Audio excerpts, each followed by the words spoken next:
The title of his latest book should give you a pretty good sense for where Salim Mansur stands. The book is called Delectable Lie, A Liberal Repudiation of Multiculturalism. Salim Mansur is a political scientist at the University of Western Ontario. He's in Calgary for a speaking engagement today, and we have him in the studio this morning. Good morning. Good morning. Thank you for coming in. Thank you for having me. Let's start with the title. What is the delectable lie? Multiculturalism. Multiculturalism is a delectable lie, and it is more and more becoming evident that it is something that is warm, fuzzy, good feeling, but it hasn't worked for whatever its intention was 40 years ago when it was launched in October of 1971. So this October was the 40th anniversary of what Trudeau launched in 1971. And I think increasingly we are seeing the contradictions of this idea, however good or interesting it was internally flawed. And I would also go on to say that it was a policy launched on a basis of a bad faith, and now we are caught up with it. Well, let's start with why you think it isn't working. What is it that's flawed in your mind about multiculturalism? Well, look at it. We are a much divided country in terms of the values, the ideas, the notion of a hyphenated Canadian, the various push that is taking place in the major urban centers. And we cannot discuss most of these matters because of the political correctness that goes with multiculturalism, the key issues of our time, whether it is immigration policies, whether it is how we're going to preserve the very culture of a liberal democracy, because liberal democracy itself is a culture. And we find that particularly the contradictions are much higher in Western Europe, and Western Europe that followed Canada in adopting and adapting the policy of multiculturalism, which says the policy of multiculturalism basically is, if you probe it, that all cultures are equal and deserving of equal respect, and this is the delectable lie. It is an argument that is unsustainable, cannot be sustained. And now Western European governments, I mean, you have Angela Merkel of Germany who has come out and said that multiculturalism was a failed official policy. You have David Cameron of Great Britain that has said it's a failed official policy. Nicolas Sarkozy has said the same thing. The government in Netherlands has said the same thing.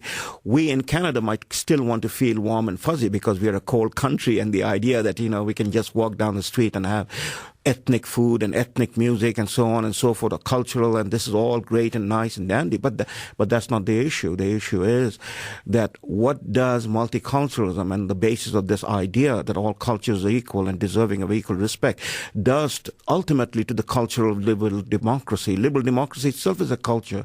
It has a history, a 500 years history, and it is based on the notion or the fundamental principle of freedom based on individual rights and rule of law. But how does multiculturalism fracture or undermine the nature of liberal democracy? It does, because multiculturalism, by arguing on the basis of all cultures are equal, advances the notion of group right, collectivism. A liberal democracy values individual and freedom. It is based upon individual rights and freedom. When we say all men are created equal, we're not talking about an Indian man or a Chinese man or a white man or a black man. I mean, in a generic sense, all men, all individuals are created equal. This is one of the core principles. Once you have said that, there's nothing further to say. I mean, it is to live up to that principle, and history moves forward, in the struggle to live up to the values of freedom based upon individual right.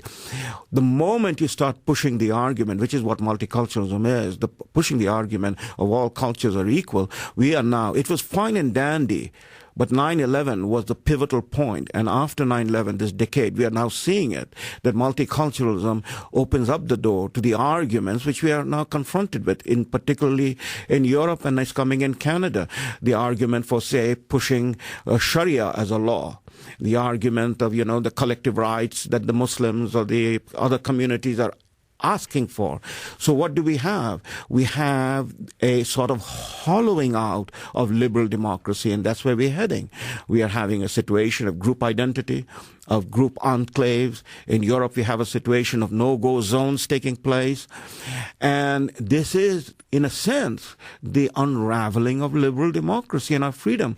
Look at the assault on freedom. I mean, the core principle, the irreducible principle of a liberal democracy is freedom of speech. Look at what has happened in Canada. Look at what's happening in Europe. In Canada, we have had, freedom of speech being suffocated, you might say, being gagged up by the Human Rights Commission and their kangaroo courts, What is it that you can't say that you feel that you need to say or should be said? Anything that is deemed politically incorrect by the guardians of multiculturalism. Such as that all cultures are not created equal? Well, I mean, if you're going to discuss about, the question what Mark Stein was discussing about, that Islamism is a radical political ideology that is at war with the West, and he is taken to court.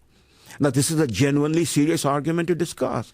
If I say, and which is what I have said, the Sharia is a 9th, 10th century legal code that is based upon fundamental discrimination between a Muslim and a non-Muslim, between a man and a woman, I can be taken to court because, the people might define that as unacceptable or hate speech. That's happened with Ezra Levin. That's happened with Mark Stein.